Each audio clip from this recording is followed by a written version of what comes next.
Noches, Alejandro. Bueno, entonces ahora de nuevo retomamos para el primer video, luego del saludo consabido de cada sesión, y entonces damos inicio oficialmente. Pues bien, hoy vamos a trabajar varios elementos, entre ellos volver a retomar el tema del tamaño de muestra. Lo voy a trabajar con Excel. Lo envié ese archivo para que lo puedan manipular, si es la expresión, y con el fin de que yo creo que nos puede servir como esquema para otros trabajos que puedan hacer a futuro. Ese n que vamos a hacer ahí, o ese tamaño, entonces ya lo vamos a seleccionar las unidades con el SPSS. Por lo tanto, también cubro la inquietud de Jesús en términos de que una cosa es el tamaño de muestra y la otra es cómo la seleccionamos con el SPSS. Pues bien, en el ejemplo que voy a retomar, lo que voy a mirar hoy, es adaptado de un trabajo que precisamente el informe lo envié hoy, el informe escrito. Pero hubo primero, pues obviamente, una manipulación de fórmulas, simulaciones, etc. Claro está que el archivo se tuvo que adaptar. Buenas noches, Jessica. Se tuvo que adaptar, obviamente, por cuestiones entendibles de un trabajo de empresa. Pues bien, entonces aquí la primera que tengo, la primera diapositiva, ya es muy usual, tal vez en tres oportunidades previas la hemos visto. Es la fórmula para trabajar el muestreo aleatorio simple, pero con el error relativo.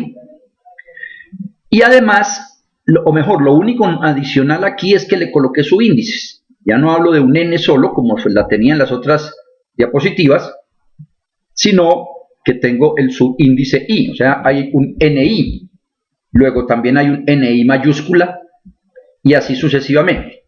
¿Qué quiere decir eso? Que lo que vamos a trabajar ahora es varias muestras, porque tengo varias categorías. Podría suceder eso de pronto en el caso de Jesús, si lo considerara.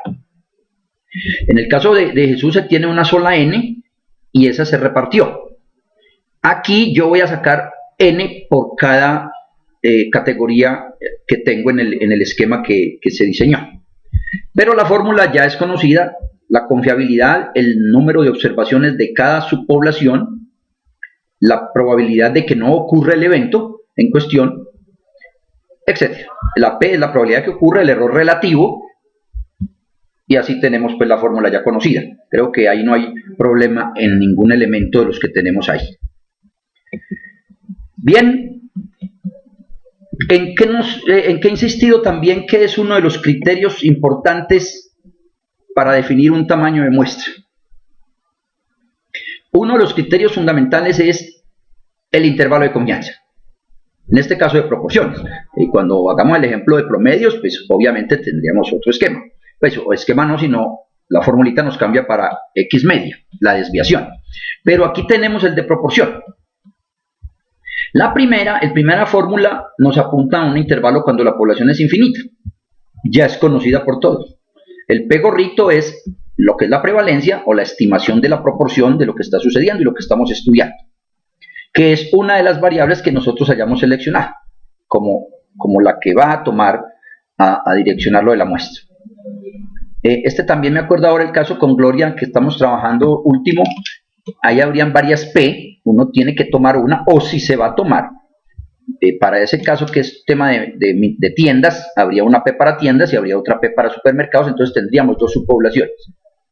Ahora, como los N son relativamente pequeños, tanto en el caso que hablo de tiendas, pequeños pueden ser 3.000, 4.000, en fin, entonces tenemos en la parte inferior la fórmula para poblaciones finitas, donde se adiciona un término que se escribe de diversas maneras.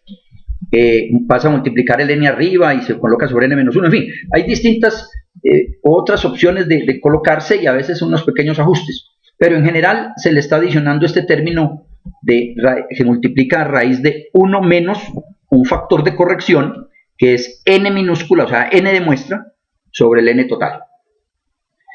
Ahora, si tengo varias subpoblaciones, entonces tendría un NI sobre otro NI. Esa es la fórmula que tenemos. Pues bien, ¿qué es lo relevante para el caso? En el ejemplo adaptado, recuerden que pueden traer la diapositiva más cerca si le dan a la lupa con el más y lo alejan si le dan con el menos. El archivo lo tienen ustedes, se los envié. Sin fórmula, creo. Era el que había enviado a la otra parte, o este lo envié con fórmula. Sí, este tiene las fórmulas.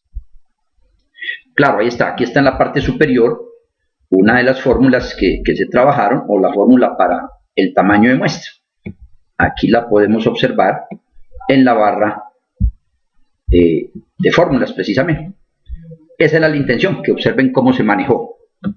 Pues bien, voy a dar un poquito de contexto al ejemplo, entendiendo que no digo todo lo que es. Pues, este es un ejemplo que lo adaptamos y es lo siguiente.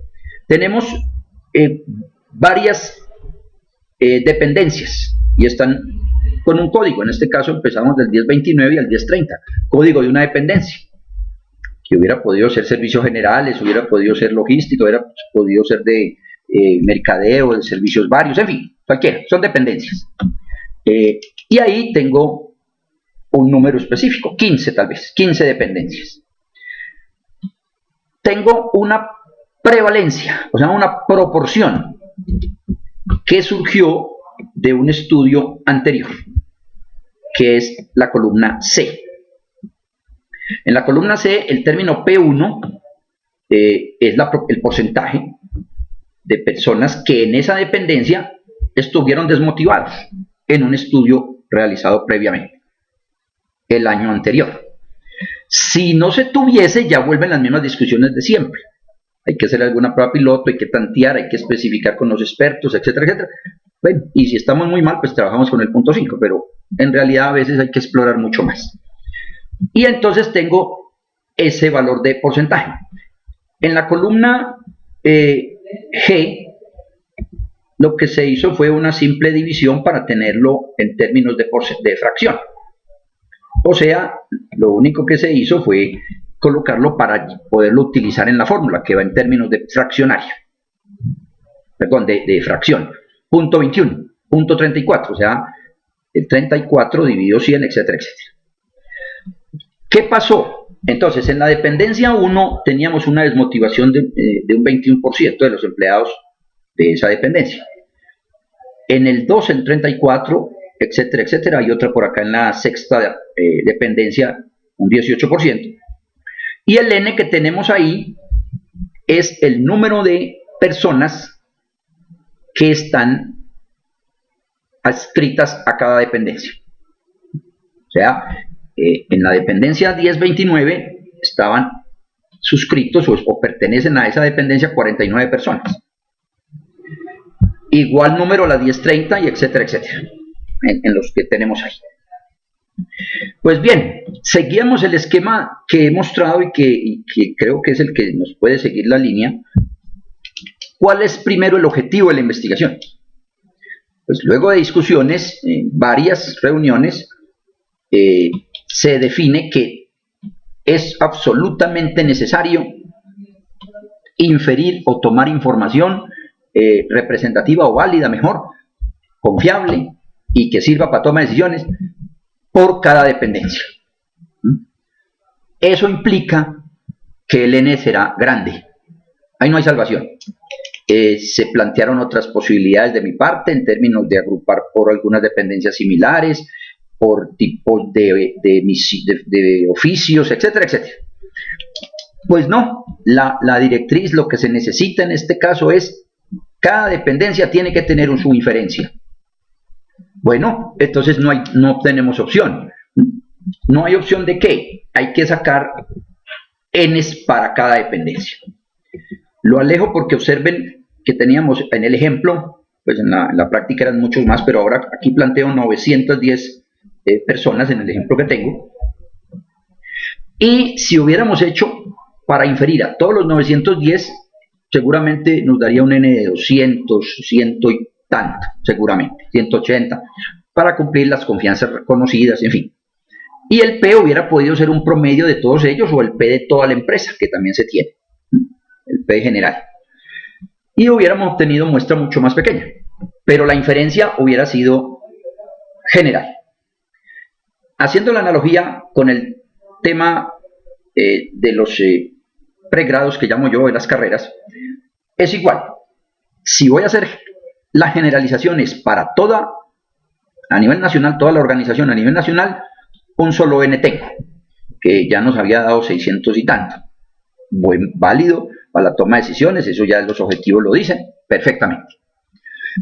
Si quisieran para cada núcleo, pues la muestra sería obviamente mucho más grande. Pero los objetivos cambiarían también. Pues bien, siguiendo este esquema, entonces, ¿qué pasa? Donde tengo el cursor, o sea, el N, 38 para el primer caso, tenía otra columna que es la diferencia de 49 a 38, nos ganábamos 11 personas. Pues bien, ¿qué es lo que estamos utilizando? La fórmula que vimos anteriormente. La que vimos en términos de calcular, aquí vemos F2, el F2 es el Z al cuadrado, o sea, 384 Z cuadrado, y reemplazando esa fórmula que tienen en la diapositiva inicial, llegamos a calcular un número como 38. Pueden estar ustedes, tienen abierto ese archivo, me lo confirman los que lo tienen, por favor. Mientras me confirman, tomo goticas amargas. Estas no son amargas. Bueno, Jesús lo puede abrir luego. En fin, pero entonces, ¿qué podemos hacer? Tengo el P que sale de los datos previos. Tengo el N que me lo dieron. El Q es dado por los datos mismos. Entonces viene el análisis, es del E relativo, o sea, del error relativo. Pero entonces aquí es donde viene el otro tema relevante. Y es, ¿cuál será el ancho del intervalo que pretendo? Entonces empieza el juego. El juego es, lo único que yo puedo maniobrar es el error relativo. La columna de ER, es relativo. Si ustedes mueven ahí, primero analicen el ancho del intervalo, 0.10 para el primer caso. Estaríamos estimando que el verdadero porcentaje de personas desmotivadas en la dependencia 1029, ojo pues, es en la dependencia 1029, no en toda la empresa, estaría entre el 15.5% y el 26.5%. Ahí esperaríamos que estuviese el verdadero valor con un N de 38. Pero siempre y cuando yo esté trabajando con ese error relativo que planteo. Pero analicen el P, es que el P también está lejos del 0.5. Entonces ahí hay los conceptos que hemos hablado. Cuando la P está muy alrededor de 0.5, uno puede trabajar errores de 0.10, 0.15 sería muy bueno, etc. Pero a medida que la P se va acercando al cero, digámoslo de alguna forma, va disminuyendo mucho, el error relativo se le permite, pues obviamente, subir, porque entonces el intervalo debe de ser más estrechito. Entonces, en unas con otras, el análisis fue, miremos los anchos de intervalos. Es más, aquí no lo traje, pero hubo unas dependencias donde el intervalo,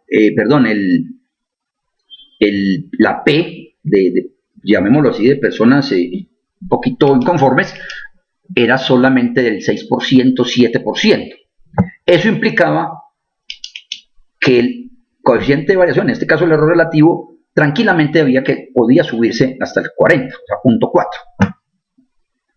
Dicho de otra forma, para valores de P muy bajos, o bajos del 15 para abajo, uno juega con 0.30, 0.35, hasta 0.40 incluso, nos dan la parte conceptual o teórica, y voy mirando qué tanto se me mueven los intervalos.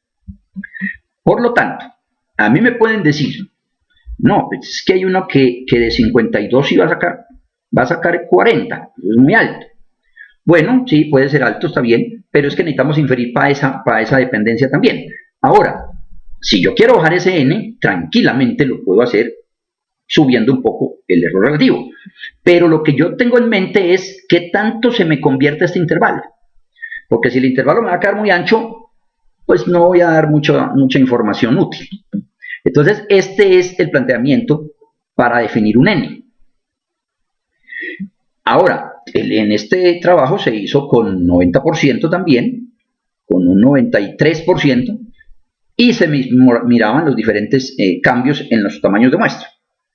No obstante, pues se optó por el usual. Es difícil cambiar paradigmas de todas maneras, pero también estaba la forma de obtener estas muestras, fáciles de ubicar. Si no fáciles de ubicar, si eran la logística ya preparada para tomar muestras grandes.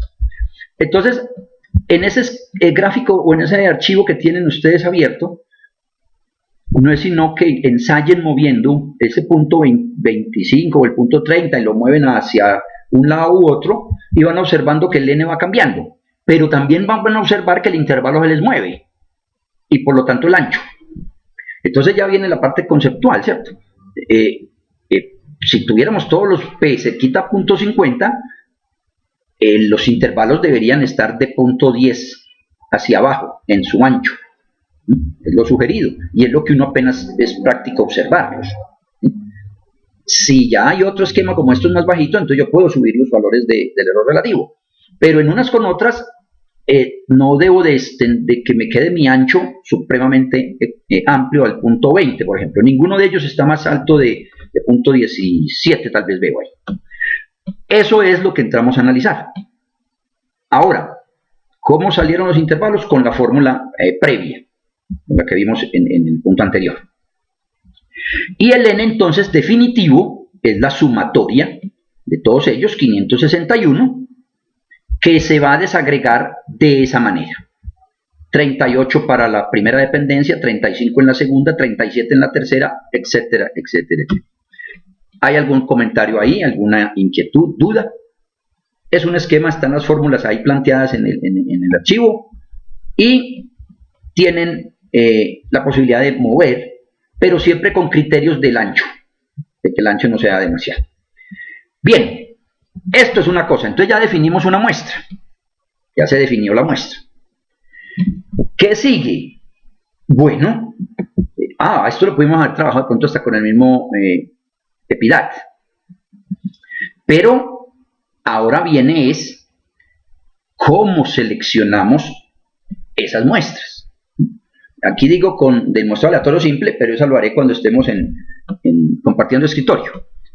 Y el muestreo aleatorio estratificado sí voy a mostrar un poco más en este momento. Sin embargo, tenemos 18 minutos en este instante de grabación. Voy a parar esta primera ahí.